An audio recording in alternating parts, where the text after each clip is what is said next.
I stood before the gilded double doors of the Grand Meridian's largest conference hall in San Francisco, my laptop heavy in my hands. Every sound around me seemed to fade when the security guard glanced at my badge and shook his head. His voice was calm, polite, and firm. "Sorry, Ms. Levinson, you're not on the guest list." For a second, I thought I'd misheard him. Every year, I was here at Lumitech's Technology Honors Gala, an internal event but grand enough to rival a national award ceremony. Crystal chandeliers glimmered overhead, laughter and the soft clinking of champagne glasses spilled from the slightly open doors. I leaned forward and caught a glimpse of my former colleagues inside, dressed to perfection, the silver name badges on their suits catching the light. I steadied my voice.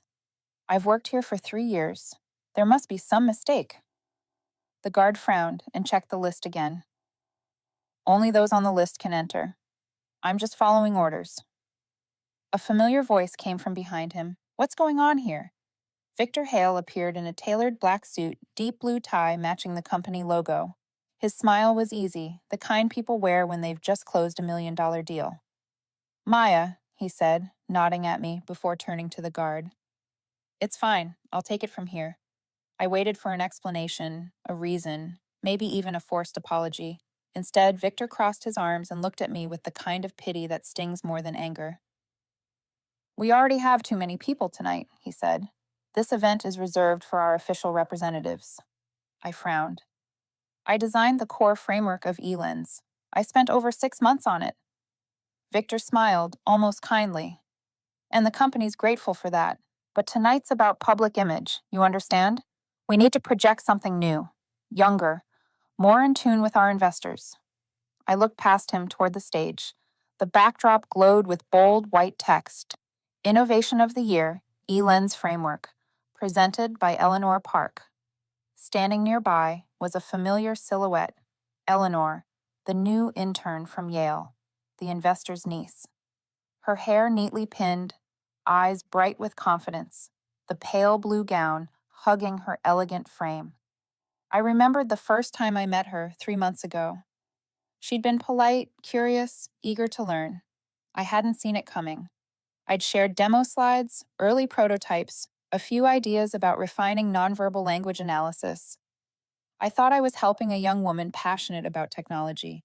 I didn't know that everything I'd shared would soon appear under her name and be the reason I was standing outside this door tonight. Victor sighed. "Don't make a scene, Maya. We're already considering future opportunities for you. This is just a PR event. It doesn't affect your position." I met his eyes. For a moment, I thought I saw something, maybe regret, or maybe just irritation that I wasn't playing along. I exhaled slowly, then opened my laptop. Victor tilted his head. "What are you doing?" I didn't answer, just typed a few lines, attached 4 files, selected the recipient list, and hit send. I checked the time, 7:04 p.m. Then I closed the laptop and looked up at him. "Check your email." I turned and walked away. I heard him call after me, but I didn't stop. I moved down the long corridor, through the grand lobby where servers were lining up trays of hors d'oeuvres, through the glass doors, and into the crisp San Francisco night. By the time I crossed the street toward the parking lot, my phone started buzzing, once, twice, then nonstop. I didn't need to look at the screen to know who it was. Everything I'd built, everything I'd prepared, was now in motion with a single click. 3 years of silence. 3 years of being the invisible backbone. 3 years watching others take credit for my work. Tonight, I didn't get into that room. That's fine. I don't need a seat at their table. I'll build my own. Have you ever been in a moment like that? When you gave everything, stayed loyal, and still ended up erased like you never existed? If you're still listening, thank you. Maybe you know that feeling, the quiet ache of watching someone else stand on a stage, soaking in the applause for something you created in silence. I'd love to know where you're listening from. On your way home, over your morning coffee, or in the middle of a sleepless night, holding back stories of your own. Leave a comment. And if you believe in quiet revenge, the kind that doesn't scream, just clicks at the right moment, hit subscribe. Because what happens next will prove one thing. Sometimes, silence is the strongest strike of all. My name is Maya Levinson. I was 31 that year, and people called me a great engineer who didn't know how to play politics. To them, that was a flaw. To me, it was a backhanded compliment. I wasn't born to go in circles. I was born to solve problems. I grew up in the northern suburbs of Seattle. Our house was small, tidy, filled with books and the warm light of desk lamps.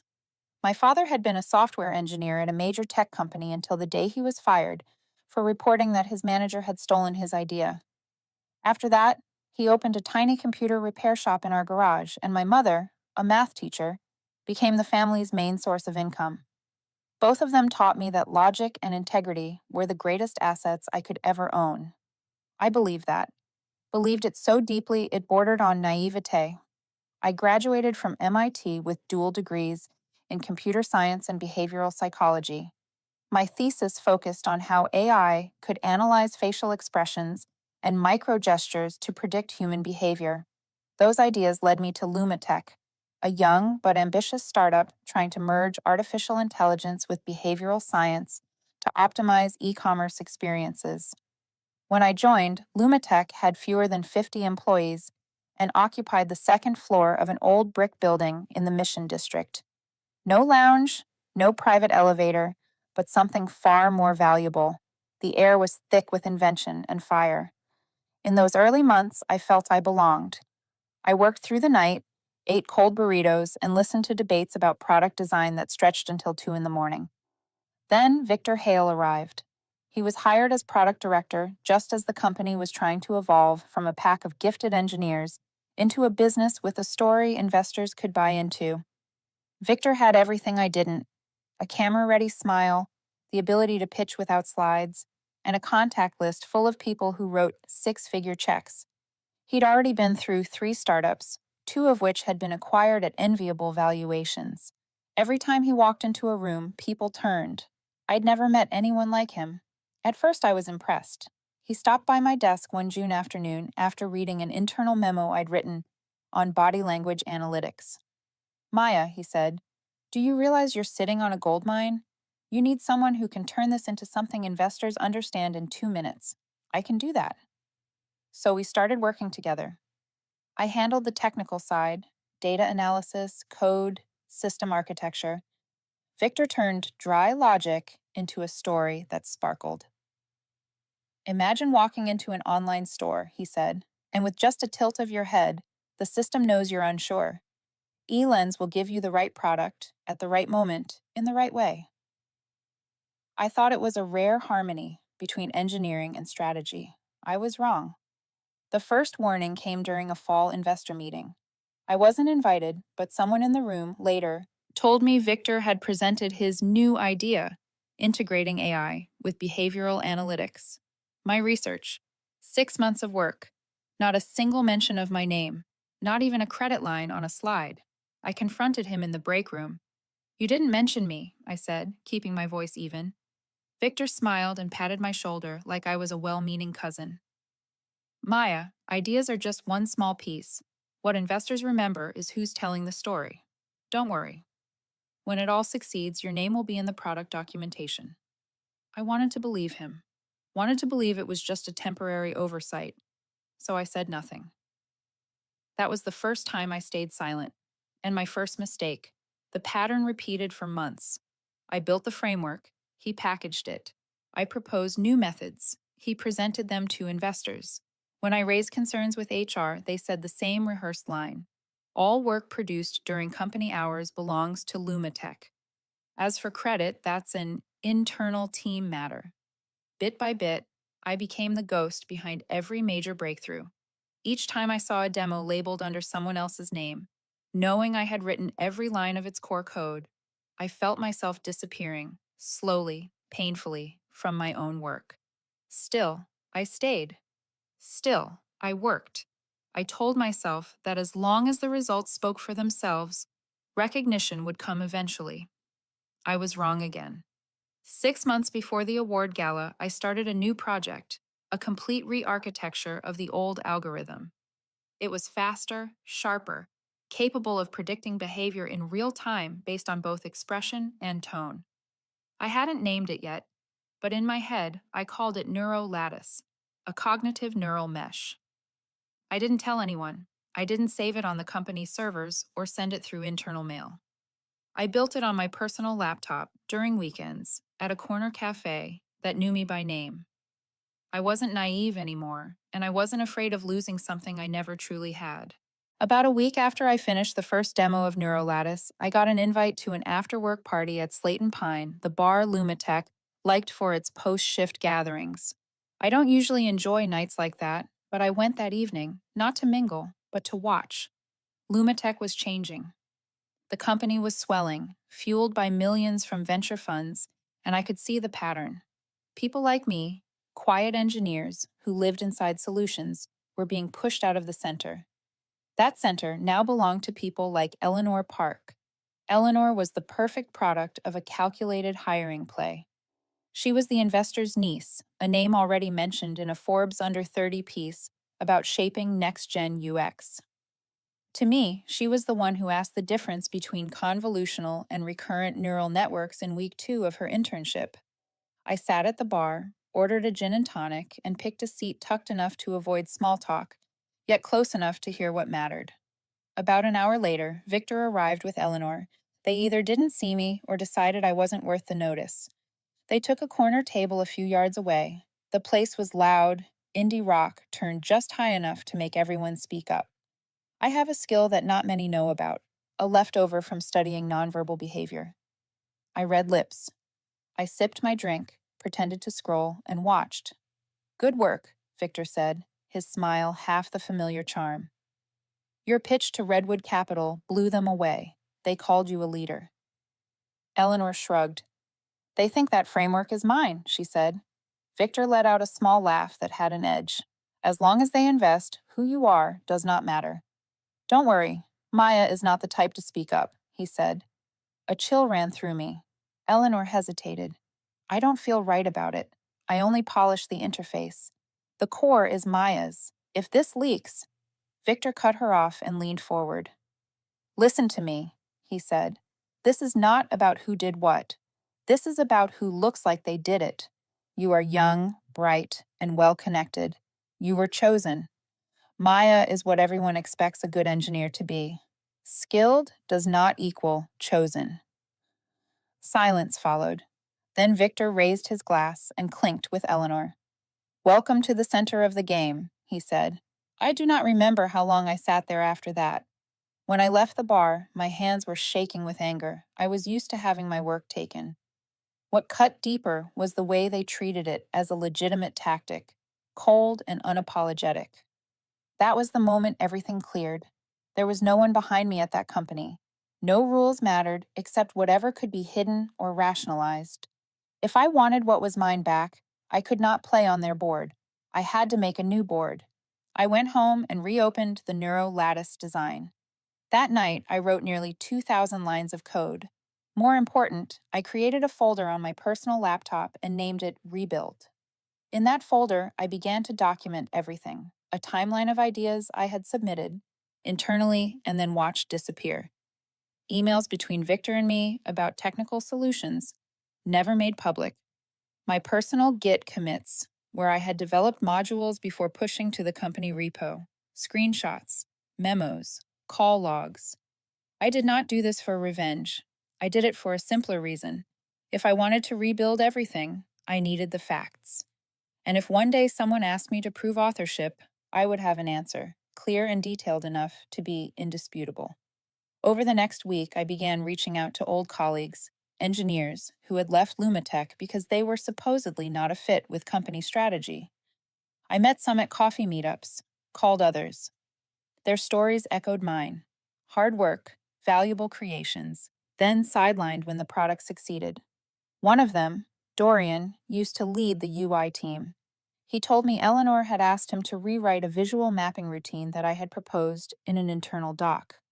She asked for a demo to learn how it worked, then used that demo to present to the board 2 weeks later. Pieces fell into place, and when assembled, they revealed a pattern. Not just my story, a system. A selection mechanism that allowed only a certain type of person to take a seat at the table while the rest fueled their victories. Every system has weak points. Neurolattice, if developed the right way, would expose those cracks. I was not alone anymore, and they had no idea where I was rebuilding from. 3 weeks after that night at the bar, I sat in a quiet cafe in Soma, the kind of place where young startups meet before they can afford real offices. In front of me was an open laptop showing a pitch deck, a half finished cold coffee, and a woman I never thought I'd have the chance to meet. Her name was Ingrid Rousseau, one of the founding partners of Vantix Capital, a venture firm known for spotting and funding breakthrough technologies before the rest of the world even noticed them. She was the one who'd invested in the company behind the machine learning model for market risk analysis, long before Goldman Sachs bought it for over $100 million. In other words, Ingrid could see the future hidden inside lines of code. I met her through Dorian. After leaving Lumitech, he'd once pitched a project to Vantix. It didn't go through, but he kept the connection. When I told him about Neurolattice, he asked, "Have you ever thought about starting your own company?" At the time, I hadn't. But sitting at that cafe table, I said for the first time, "Yes, I'm ready." Ingrid watched my presentation without blinking. I explained how Neurolattice wasn't just a behavioral AI. It was capable of adapting to emotion, creating an almost subconscious dialogue between humans and machines. More importantly, I showed her that it wasn't a single algorithm, but an entire ecosystem. I had rebuilt the data architecture, redesigned the APIs, and optimized the framework for large-scale integration. When I finished, Ingrid stayed silent for a long moment before nodding. "You didn't come here to ask for money," she said, her voice steady and sharp as a hammer striking wood. "You came to start a reversal. I like that." I kept my expression calm, though a pulse of adrenaline ran through me. "I can't promise success, but I can promise I'll be the last one off the ship." Ingrid smiled. "Good. Keep that spirit, Maya, and never go back asking for a seat at a table where you weren't invited in the first place." We shook hands. The first deal was a seed investment of $2.8 million, enough to establish a company, hire a core team, and file a provisional patent for the initial version of Neurolattice. I named the company Synapt IQ. The name captured the essence of the technology, a network of synthetic synapses that think and adapt like real intelligence. After that meeting, everything moved like lined up dominoes, ready to fall. I rented a small office on the top floor of a converted warehouse, a bright, quiet space where we could hold private meetings without echo. I chose my team carefully. Dorian took charge of UX. A former back-end engineer from Amazon handled infrastructure. 2 product specialists from rival companies, tired of politics and performance theater, joined soon after. Every person I brought in had once been pushed aside somewhere else. All of them carried talent, precision, and an unshakable resentment that could be turned into drive.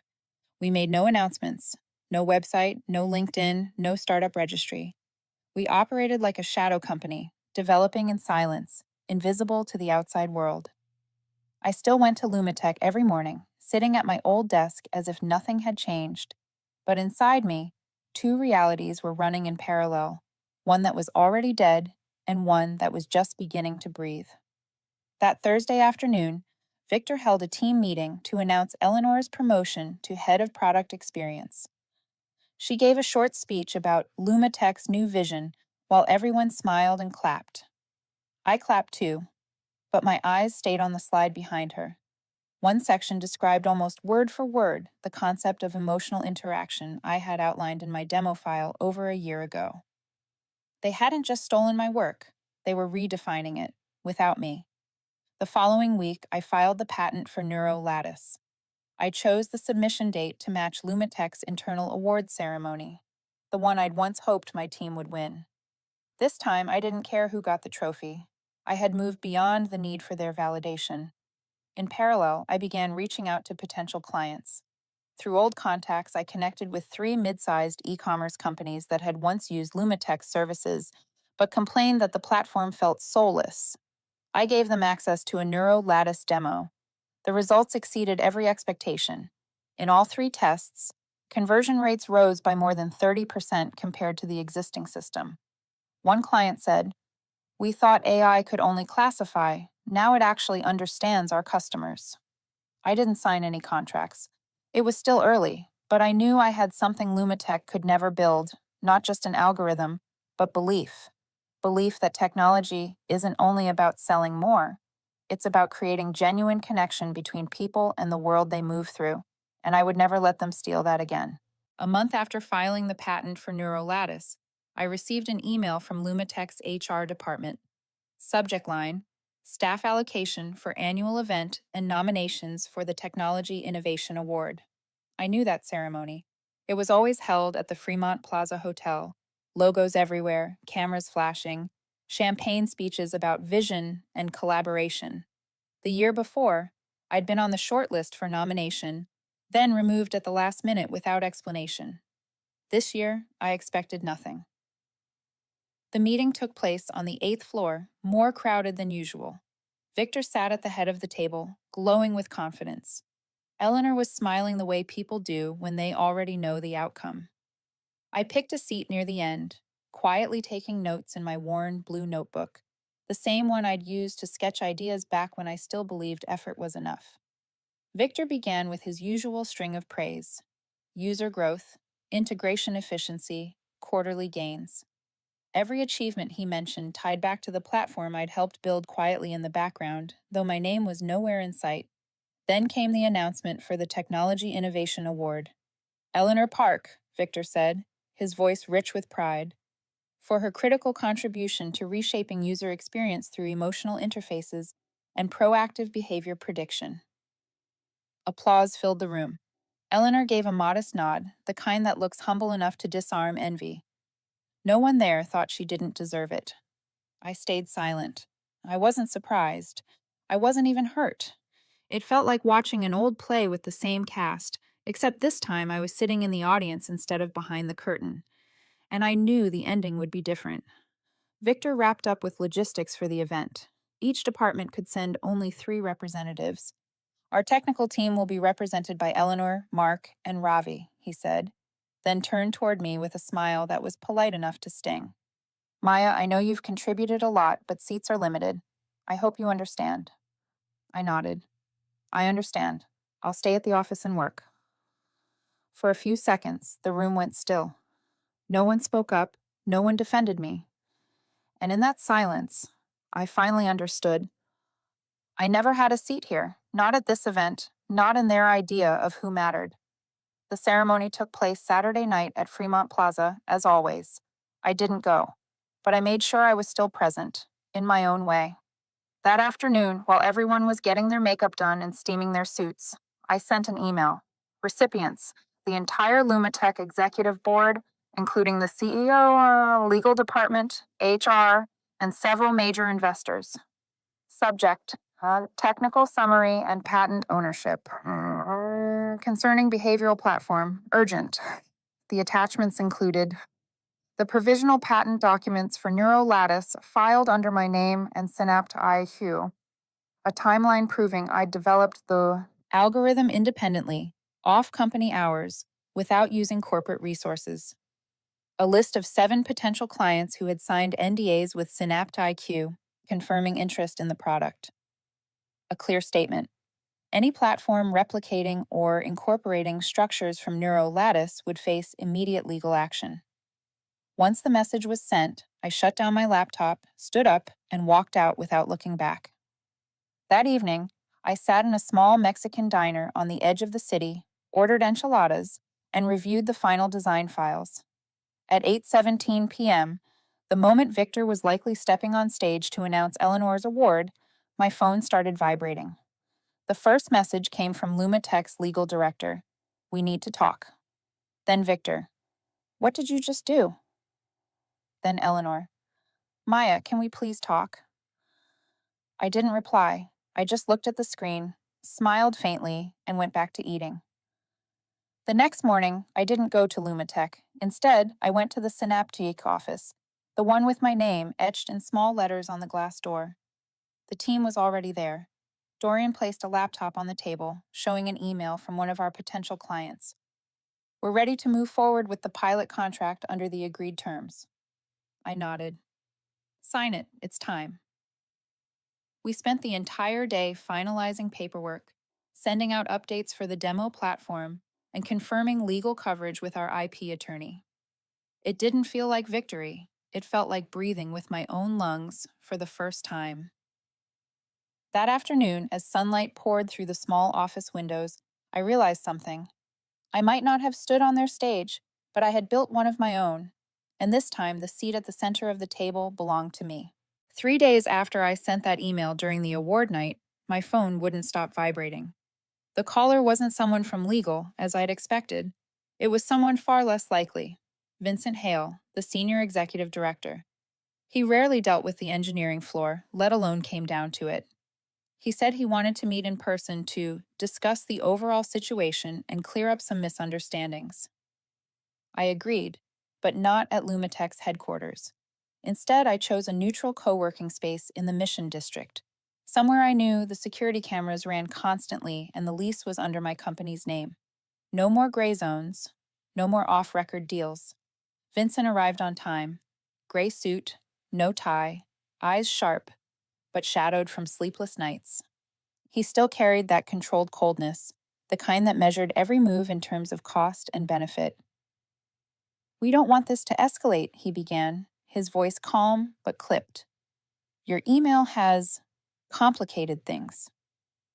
I sat upright, making no effort to sound polite. Complicated is the softest word I've heard for being robbed of 3 years of work. He gave a small nod, acknowledging something without truly admitting fault. "I'm here to ask, are you really walking away, leaving everything you built at Lumitech?" "That's not what I built, Mr. Hale. What I built was taken, renamed, and handed to someone else. What I'm building now is intact and growing faster than ever." He studied me for a long moment. "Then what is it you want?" "Nothing," I said evenly. "No demands, no negotiations. I'm simply reclaiming what's mine, legally, intellectually, and ethically." He let out a thin, humorless laugh. "Then you should know. If you launch this product, we'll have to respond. The company has resources, legal power, and connections strong enough to crush a startup before it gets off the ground." I stayed calm. "I have lawyers too, and a patent, and our first client has already signed. But more than that, I have the truth." For a moment, silence settled between us. Then Vincent sighed, pulled a thin envelope from his briefcase, and slid it across the table. "This is an acquisition offer," he said. "We'd like to buy Neurolattice and Synapt IQ. You'd stay on as head of strategic development, reporting directly to me. Triple your current salary, plus equity." I didn't open the envelope. "And Eleanor stays?" "She'll move to the legacy product team. You'd lead behavioral tech entirely." I shook my head. "Too late, Mr. Hale. I'm not going back to a system where I have to prove my worth every day, while others only need to show up at the right place at the right time." He leaned back, thoughtful. "You think you'll keep clients once they realize your startup lacks scale, funding for the next round, or credit assurance?" "They don't need assurances," I said. "They need results. And they've already seen my platform increase conversions by over 30% in 2 weeks, something Lumitech hasn't managed in 6 straight quarters." Vincent didn't argue. For the first time, he just sat there, silent. Maybe he realized the negotiation was already over. As I stood to leave, I said one last thing. "Next time you look for someone to lead innovation, choose the person who actually creates it, not the one who says the right things in a meeting." I walked out, closing the door behind me, feeling lighter than I had in years. For the first time, turning something down felt like progress. That night, while our team met to discuss hiring additional engineers and improving the machine learning module, Dorian got a message from a friend in Lumitech's marketing department. Eleanor had resigned. No announcement, no spectacle, just a sterile internal notice. I didn't feel triumphant or bitter. She'd been part of the same machine, smart, ambitious, but caught in a game she didn't invent. The next day, a video call came through from Ingrid Rousseau. She congratulated me for refusing the buyout and informed me that a new investment group, Ellison Ventures, wanted to join our pre-Series A round. That meant 6 more months of runway for Synapt IQ. enough to expand the platform, build a customer success team, and begin our push into the European market. Remember when I asked why you dared to leave a big company? Ingrid said with a knowing smile. Now I understand. You didn't leave. You leveled up. I smiled back because she was right. I hadn't left a company. I'd left a system that no longer deserved to keep me. And now I didn't need them anymore. They couldn't say the same. 2 months after my meeting with Vincent, SynaptIQ officially signed long-term contracts with 3 major clients in e-commerce and finance, companies that had once been with Lumatech. The news wasn't public, but inside the tech world, word traveled fast. People understood what it meant. A new wave was coming. We moved out of our small Mission District office into a larger space near South Park, an address that had once been the starting ground for several Silicon Valley legends. Dorian joked that location has its own kind of startup feng shui, and for the first time, I felt it too. The place didn't feel like a temporary hideout anymore. It felt like a real company. I started hiring, carefully, not by the length of a resume or the prestige of past employers, but by one thing: the look in someone's eyes. That spark of a person who'd been overlooked but never stopped creating. Meredith, an operations specialist once denied promotion at Lumatech for lacking leadership traits, now led all client integration projects.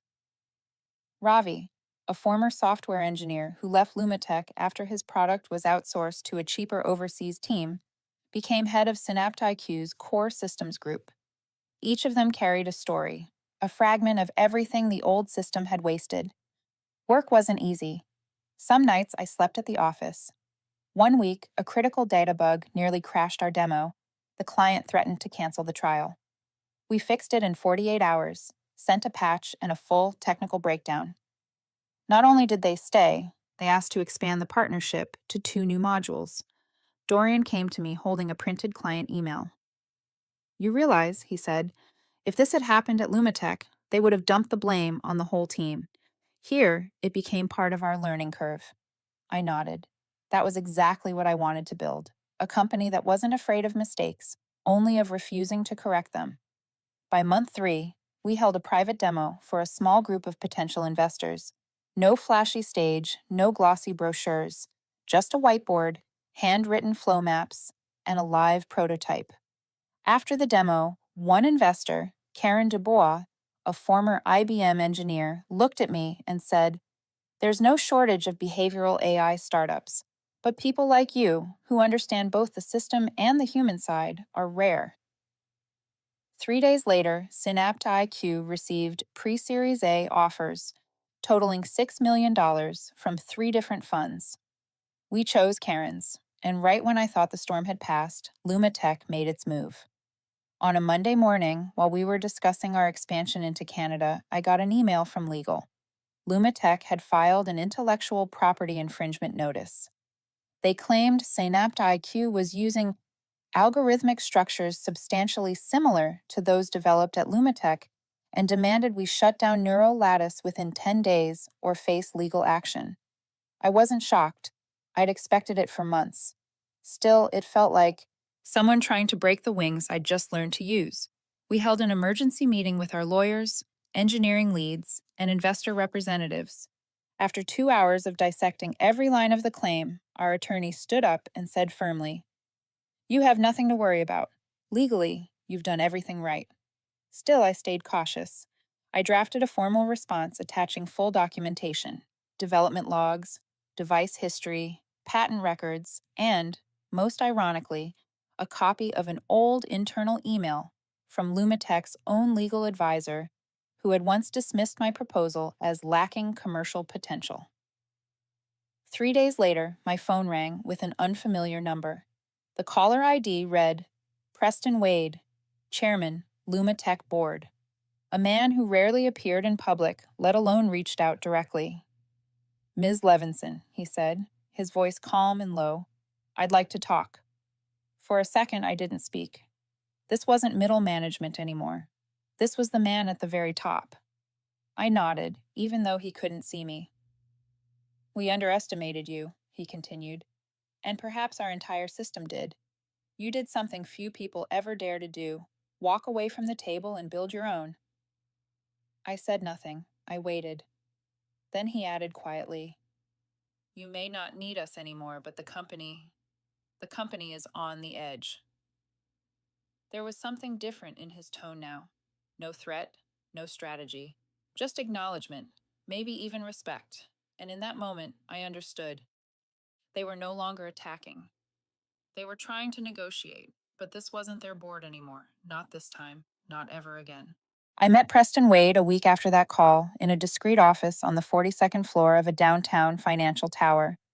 No company logos, no assistants, just him and me, sitting across from each other in a gray carpeted room lit by soft lamps, with an abstract painting behind him, layers of overlapping color, as tangled as the story between us.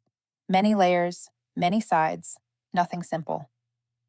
"I'm not here to threaten you or to rescue anyone," he began, his voice steady, the tone of a man who'd survived too many boardroom wars to need theatrics.